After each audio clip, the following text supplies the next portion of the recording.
श्री परमात्मने नमः।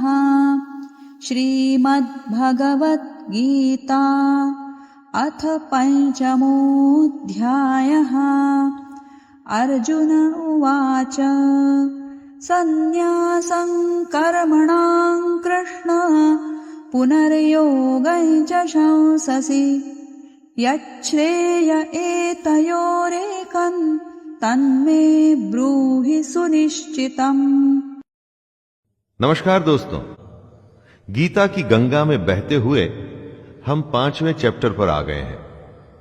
दोस्तों, दुनिया में कुछ अलग करना है तो दुनिया से कुछ अलग जानना भी पड़ेगा, और गीता से बड़ा कोई ज्ञान नहीं। और अगर आपने सबसे बड़े ज्ञान यानी भगवत गीता को समझ लिया तो फिर ऐसा क्या है जो आप नहीं कर सकते। तो आइए प्रारंभ करते हैं भगवत गीता के अध्याय 5 कर्म संन्यास योग का। अर्जुन बोले, हे कृष्ण, पहले तो आप कर्मों के संन्यास की बात करते हैं और साथ ही साथ में कर्मयोग की तारीफ भी करते हैं। प्रभु, आप सीधे सीधे जो मेरे लिए फायदेमंद है वो बताइए। दोस्तों, कहीं जाने के लिए जब आप रास्ता पूछते हैं और अगर आपको 2 रास्ते बताए जाएं तो आप कहते हैं, भाई जो रास्ता आसान है वो बताइए, जहां से मैं जल्दी अपनी मंजिल पर पहुंच सकूं। सीखने वाले को अधिकार होता है कि वो सिखाने वाले से कहे कि मुझे सही सिखाएं या सही प्रश्न का सही उत्तर बताएं। हम भी अर्जुन की तरह हमेशा ऐसी ही हालत में होते हैं दोस्तों, जहां हमें सही जवाब नहीं पता होता, और अर्जुन की तरह हमें भी जवाब पाने से कभी पीछे नहीं हटना चाहिए। श्री भगवानुवाच सन्न्यासः कर्मयोगश्च निःश्रेयसकरावुभौ तयोस्तु कर्म संन्यासात् कर्मयोगो विशिष्यते। श्री भगवान कहते हैं, कर्म संन्यास और कर्म योग ये दोनों ही फायदा पहुंचाने वाले हैं, लेकिन इन दोनों में कर्म योग साधन आसान होने की वजह से बेहतर है। दोनों रास्ते मंजिल पर पहुंचाएंगे, लेकिन एक रास्ता मुश्किल है। इसमें जगह जगह पर नदियां, नाले, पहाड़ और खाइयां आएंगी, लेकिन दूसरा रास्ता इससे कहीं आसान है, और ये रास्ता है कर्म योग का। कर्म योग वो रास्ता है जो हम में से हर कोई हर समय कर सकता है। इसके लिए कोई खास बड़ी तैयारी नहीं करनी होती दोस्तों, बस अपनी रोजमर्रा की जिंदगी को निष्ठा और कर्तव्य के साथ जीना होता है। ज्ञेयस्स नित्य सन्न्यासी यो न द्वेष्टि न कांक्षति निर्द्वन्द्वो हि महाबाहो सुखं बन्धात् प्रमुच्यते। हे अर्जुन, जो पुरुष न किसी से जलन रखता है और ना ही किसी वस्तु को पाने की इच्छा रखता है, ऐसे कर्मयोगी को सन्यासी समझना चाहिए, क्योंकि ऐसे लोग जो मोह और क्रोध से छूट जाते हैं, ऐसे लोग संसार के बंधन से मुक्त हो जाते हैं। उन्हें या तो कुछ पाने की इच्छा होती है, जैसे धन, शोहरत, या ऐसी हालत जिससे आप नफरत करते हैं और निकलना भी चाहते हैं। जब इस तरह के दुनिया के बंधन में फंसे होते हैं तो और कुछ नहीं कर पाते, बस फंसते ही चले जाते हैं। लेकिन जैसा कृष्ण कह रहे हैं, अगर आप दोनों को छोड़ सकें, ना ही इच्छा हो और ना ही किसी के लिए नफरत, तो आप ऐसे कर्मयोगी हैं जिसको सच्चा सन्यासी माना जाएगा। सांख्य योगौ पृथक् बालाः प्रवदन्ति न पंडिताः एकमप्यास्थितः सम्यग् उभयोर्विन्दते फलम्। कुछ लोग ऐसा मानते हैं कि सन्यास और कर्म योग से अलग अलग फल मिलता है, कृष्ण ऐसे लोगों को मूर्ख बता रहे हैं। दोनों दो अलग रास्ते हैं दोस्तों। जिसकी डेस्टिनेशन है वो परमात्मा, जिसमें हमें एक दिन मिल जाना है। सन्यासी उसे मत मानिए जो गेरुए कपड़ों में दुनिया को छोड़ भिक्षा मांग के जिंदा रहता है। असली सन्यासी वो है जिसने अपनी फीलिंग्स पर विजय पाई है, जो अच्छे और बुरे को एक जैसा समझता है। और कई ऐसे हैं जो कर्म योग में रहकर भगवान को पाना चाहते हैं, वो भी गलत नहीं है। आपको अपना रास्ता स्वयं चुनना है। यत्साङ्ख्यैः प्राप्यते स्थानं तद्योगैरपि गम्यते। एकं साङ्ख्यै च योगै च यः पश्यति स पश्यति। परम धाम यानी सदगति, फाइनल डेस्टिनेशन ज्ञान योगियों को भी प्राप्त होता है और कर्म योगियों को भी। इसलिए समझदार को ज्ञान योग और कर्म योग को एक ही समझना चाहिए। कृष्ण ये बात उनके लिए कह रहे हैं जो जगह जगह ज्ञान दिए फिरते हैं कि हर समय भगवान की पूजा करो और कोई काम मत करो। यह पाखंड है दोस्तों। जैसे ज्ञान योग एक रास्ता है, वैसे ही कर्म योग से भी आप मंजिल को पा सकते हैं। इसमें ध्यान देने की बात यह है कि कृष्ण कभी भी परिवार को छोड़ने की या अपने कर्तव्य को छोड़ने की बात नहीं करते। संन्यासस्तु महाबाहो दुःखमाप्तुमयोगतः योगयुक्तो मुनिर्ब्रह्मा न चिरेणाधिगच्छति।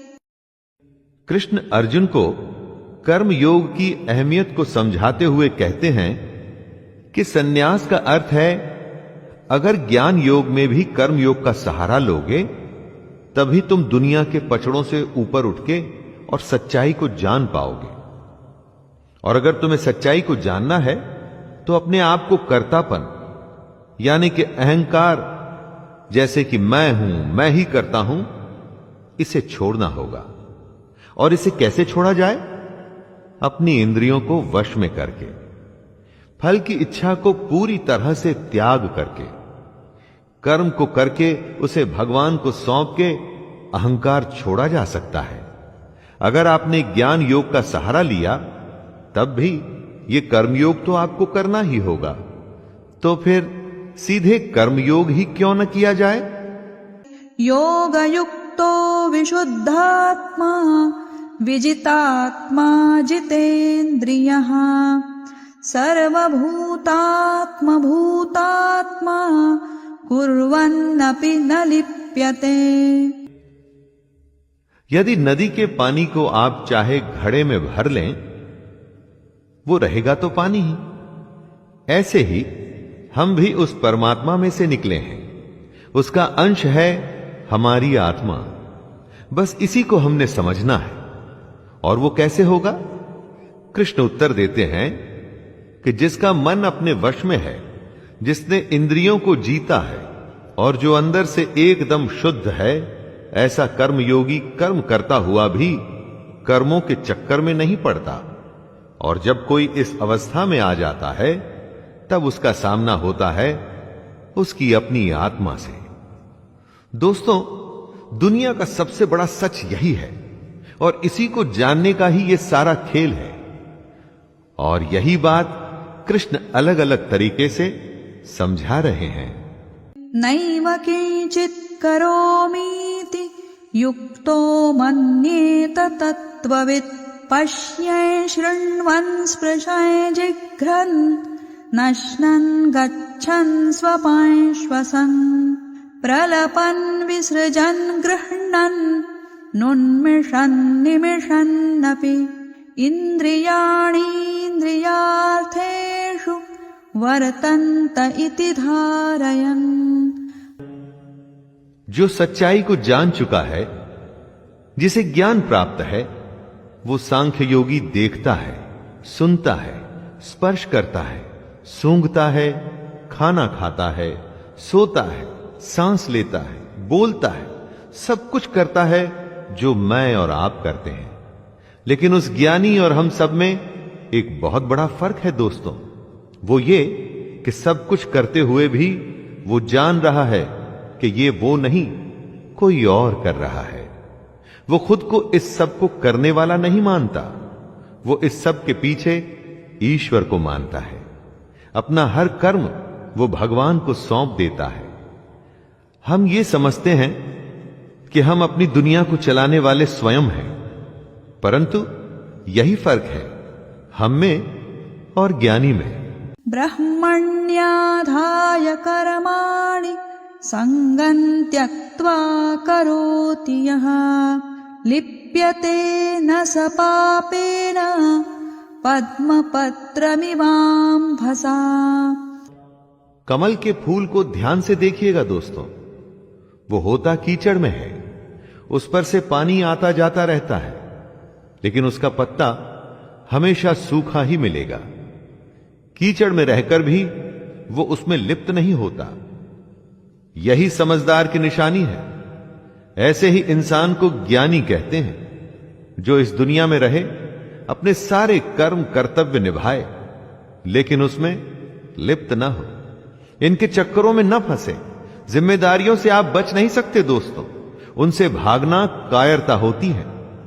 जिम्मेदारियां तो हमें निभानी है, दुनिया के सारे काम करने ही पड़ेंगे, लेकिन ये काम ऐसे करने हैं जिसमें हम फंस न जाए, जैसा कि कृष्ण बता रहे हैं। कायेन मनसा बुद्ध्या केवलैरिन्द्रियैरपि योगिनः कर्म कुर्वन्ति संगं त्यक्त्वात्मशुद्धये। कर्म योगी आखिर क्या होते हैं, जरा उन्हें समझने की कोशिश कीजिए दोस्तों। योगी अपने शरीर, मन, बुद्धि या इंद्रियों से कर्म करते हैं, लेकिन अपने अंदर से वो भगवान को समर्पित करते रहते हैं। बाहर से देख के ऐसा लगता है कि ये तो सब कुछ हमारे जैसे ही कर रहे हैं, हमारे जैसे ही परिवार हैं, नौकर हैं, नौकरी हैं, सब कुछ तो नॉर्मल है। लेकिन ऐसा सिर्फ दिखता है। योगी अंदर से एकदम शांत और गंभीर होता है, क्योंकि वो अंदर की आत्मा और परमात्मा का संबंध जान चुका है। इसके बावजूद वो सारे कर्म करता है। युक्तः कर्म फलं त्यक्त्वा शान्तिमाप्नोति नैष्ठिकीम् अयुक्तः कामकारेण फले सक्तो निबध्यते। कर्म योगी को और समझाते हुए कृष्ण कह रहे हैं कि कर्म योगी कर्मों के फल का त्याग कर देता है, और इस त्याग की वजह से ही वो भगवान को हासिल कर पाता है। और वहीं दूसरी तरफ जो कर्म योगी नहीं है, जैसे कि हम में से ज्यादातर लोग, हमारे जैसे लोग कर्म के फल की ही इच्छा करते हैं और बस इसीलिए उसमें बंधे चले जाते हैं और कभी भी इस दुनिया के झमेलों से छूट ही नहीं पाते। देखा जाए तो दोस्तों एक बहुत छोटा सा फर्क है इसमें। कर्म दोनों कर रहे हैं, बस फल से एक का लेना देना नहीं है और एक का बिल्कुल है। लेकिन इस छोटे से फर्क का नतीजा बहुत बड़ा होता है। सर्वकर्माणि मनसा सन्न्यस्यास्ते सुखं वशी नवद्वारे पुरे देहि नैव कुर्वन्न कारयन्। हमारा शरीर एक घर है जिसे 9 द्वारों वाला माना गया है। 9 द्वार जैसे 2 आंखें, 2 कान, 2 नाक के छेद और इत्यादि। इन्हीं 9 द्वारों के जरिए हम बाहर की दुनिया से डील करते हैं। दुनिया का कोई भी काम बिना इन 9 द्वारों के पॉसिबल नहीं है दोस्तों। इसी घर में रहता हुआ सांख्य योग वाला सन्यासी देखने में तो हम सबके जैसे सारे काम कर रहा है, लेकिन अंदर से वो एकदम अलग है। उसके अंदर का सब कुछ भगवान से जुड़ चुका है और इसीलिए वो असल में कुछ नहीं कर रहा। वो कर्म में अकर्म को समझ चुका है। खुद को बस जैसे एक माध्यम मान के वो परमात्मा का काम कर रहा है। न कर्तृत्वं न कर्माणि लोकस्य सृजति प्रभुः न कर्मफल संयोगं स्वभावस्तु प्रवर्तते। आदमी का एक तो होता है स्वभाव और एक होती है उसकी प्रकृति। प्रकृति का जैसा असर आपके स्वभाव पर पड़ता है, आप वैसे ही बर्ताव करते हैं। परमेश्वर न तो आपके कर्तापन की, न कर्मों की और न कर्म फल के संयोग की रचना करता है। इन सबका संयोग आपके स्वभाव की वजह से होता है। आपका स्वभाव विकृत है या विकसित है, इस पर ही डिपेंड करता है कि आप क्या करेंगे। आपके करने पर कौन सा कर्म होगा और उस कर्म के अनुसार आपको क्या फल मिलेगा। इस सब के लिए खुद को ही जिम्मेदार मानिए दोस्तों। ऐसा मत सोचिएगा कि मैंने तो मेहनत की थी लेकिन भगवान ने ही फल नहीं दिया। नादत्ते कस्यचित् पापं न चैव सुकृतं विभुः अज्ञानेनावृतं ज्ञानं तेन मुह्यन्ति जन्तवः। सब कुछ हमारे अंदर है, बस उसे हमारे सामने लाने की देरी भर होती है। उससे 1 to 1 करने की जरूरत होती है दोस्तों। भगवान न किसी के पाप कर्म को और न किसी के शुभ कर्म को ग्रहण करता है। पाप हो या पुण्य, ये तो आपके ही हैं, तो भगवान का इसमें क्या लेना देना। आप अपने स्वभाव, अपने नेचर के चलते जिस तरह के कर्म करते हैं, उसका नतीजा ही पाप या पुण्य होता है। आपके खुद के अंदर ज्ञान है, लेकिन वो अज्ञान के द्वारा ढका हुआ है। उसी के चलते सारे बुरे काम होते हैं। अगर आप उसे पहचान जाएंगे तो उसके बाद सिर्फ अच्छा ही अच्छा होगा। ज्ञानेन तु तदज्ञानं येषान्नाशितमात्मनः तेषामादित्यवज्ञानं प्रकाशयति तत्परम्। जब अंधेरा होता है तो कुछ नहीं दिखता और प्रकाश होते ही सब कुछ प्रकट हो जाता है। इसी तरह हमारे अंदर के अज्ञान के साथ भी होता है। जैसे ही हमें परमात्मा की सच्चाई समझ में आती है, जैसे ही हम ये समझते हैं कि हमारे अंदर की आत्मा उसी परमात्मा का एक अंश है, वैसे ही एकदम से उजाला होता है। ये उजाला एक नए सूरज के उदय के समान ही होता है। दोस्तों, सबसे बड़ी बात है कि हम अपने आप को सबसे बड़ा ज्ञानी मानते हैं, समझते हैं कि हमें सब पता है। वो गलत है। अरे सबसे पहले यह स्वीकार करिए कि हमें कुछ नहीं पता, तभी रास्ता खुलेगा ज्ञान के आने का, वरना हमेशा ही अज्ञानी रहेंगे। तद्बुद्धयस्तदात्मानस्तन्निष्ठास्तत्परायणाः गच्छन्त्य पुनरावृत्ते ज्ञाननिर्धूतकल्मषाः। ज्ञान की बातें हो सकती हैं कि आपको बोरिंग लगे, फिलॉसफी या बकवास लगे। ये तो बस सोच है दोस्तों। दुनिया की सबसे सच्चाई को अगर कोई बोरिंग समझना चाहता है तो उसे कोई क्या कह सकता है। कृष्ण कहते हैं कि जिसका मन भगवान के कहे अनुसार चलता है, जिसकी बुद्धि उसे सही राह पे ले जाती है, जिसका ध्यान हमेशा उस परमात्मा में लगा रहता है, ऐसे लोग एक दिन कर्म के बंधन से, जन्म के बंधन से मुक्त होकर उसी परमात्मा में मिल जाते हैं और इसे ही परम गति कहते हैं। दोस्तों, ये कुछ गिने चुने लोगों को ही मिल पाती है। क्या आप उनमें से एक हैं? विद्या विनय संपन्ने ब्राह्मणे गविहस्तिनि शुनि चैवश्वपाके च पंडिताः समदर्शिनः। समदर्शिता यानी कि समान भाव रखना। जो पंडित और चांडाल को या गाय और कुत्ते को, गाय या हाथी को एक भाव से देख सकता है, उसे ही खुद को ज्ञानी कहलाने का अधिकार है।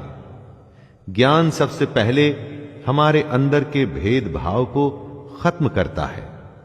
चारों तरफ यही भेदभाव तो हमें दिखता है।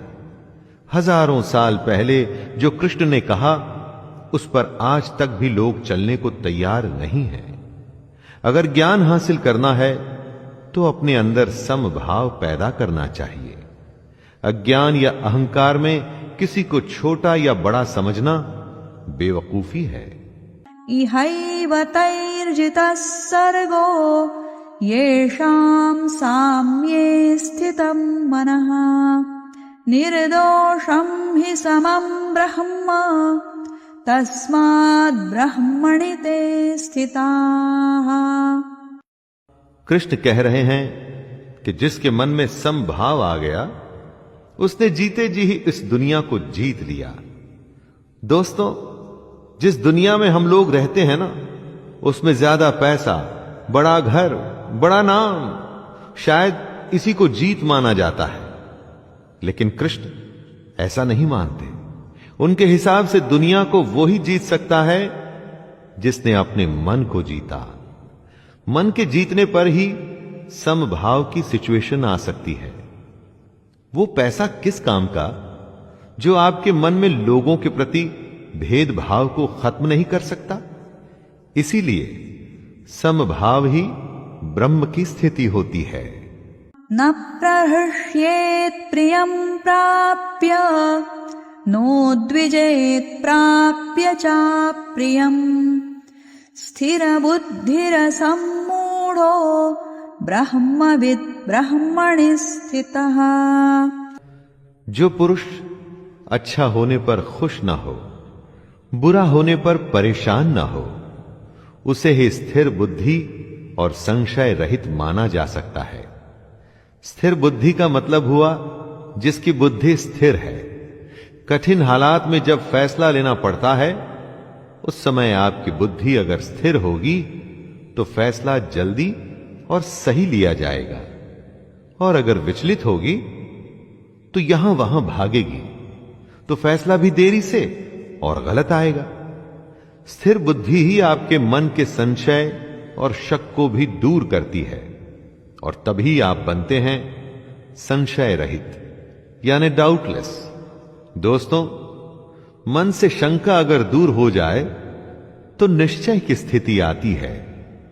बाह्यस्पर्शेष्वसक्तात्मा विन्दत्यात्मनि यत् सुखम् स ब्रह्मयोगयुक्तात्मा सुखमक्षयमश्नुते। धन धान्य, खाना, अपनों का प्यार, महंगी चीजें, ये सब बहुत ही आनंद देती हैं। दुनिया की चीजों का मजा ही कुछ अलग है। इसीलिए तो हम हमेशा इन्हीं बाहरी चीजों को हासिल करने में लगे रहते हैं। अब अगर आपको यह बताया जाए कि कुछ ऐसा भी है जो इन सबसे सैकड़ों हजारों गुना ज्यादा आनंददायक है, तो दोस्तों क्या आप उसे हासिल करने की कोशिश करेंगे? जी हां, भगवान कृष्ण की भगवत गीता वही बता रही है। बाहर की चीजों से ज्यादा जिसे अपने अंदर की बातों से ज्यादा आनंद आता है, सच्चा ज्ञानी वो ही है। उसी ज्ञानी को ऐसे आनंद का अनुभव हो सकता है जिसके बारे में हम और आप सोच भी नहीं सकते। ये हि संस्पर्शजा भोगा दुःखयोनय एव ते आद्यन्तवन्तः कौन्तेय न तेषु रमते बुधः।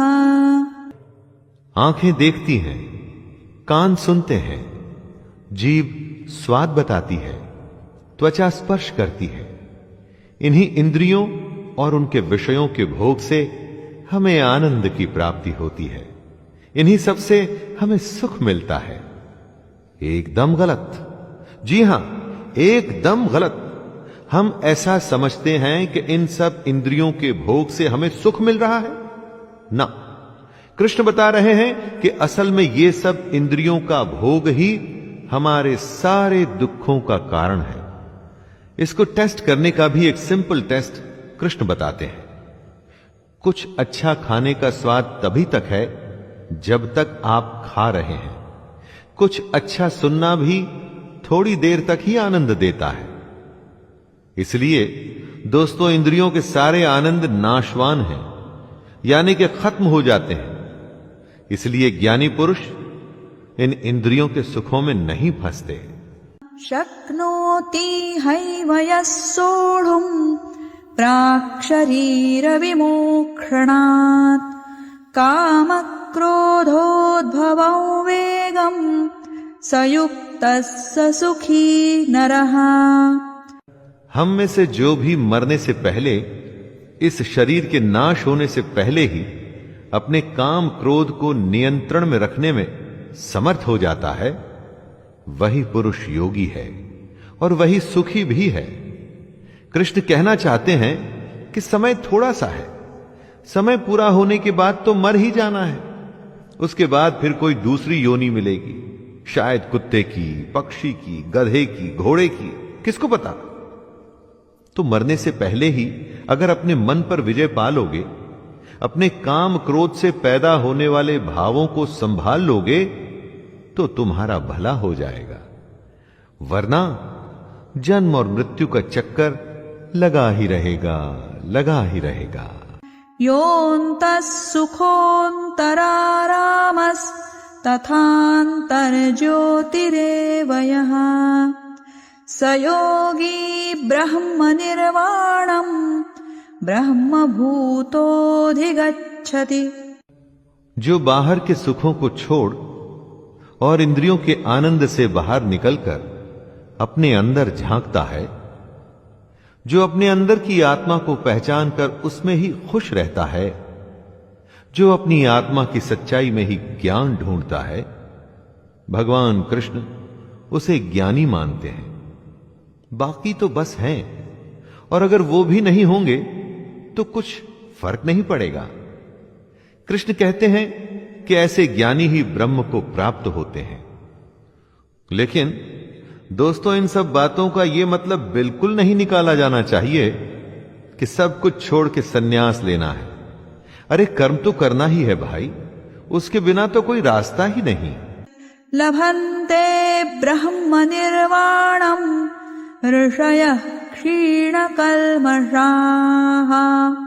छिन्नद्वैधायतात्मानः सर्वभूतहिते रताः। जिनके सारे पाप खत्म हो चुके हैं, जिनके सब शक ज्ञान द्वारा मिट चुके हैं, जो संपूर्ण प्राणियों के हित में लगे रहते हैं, और जिनका जीता हुआ मन अपना काम करते हुए भी परमात्मा में स्थित होता है, वे पुरुष ही शांत ब्रह्म को प्राप्त होते हैं।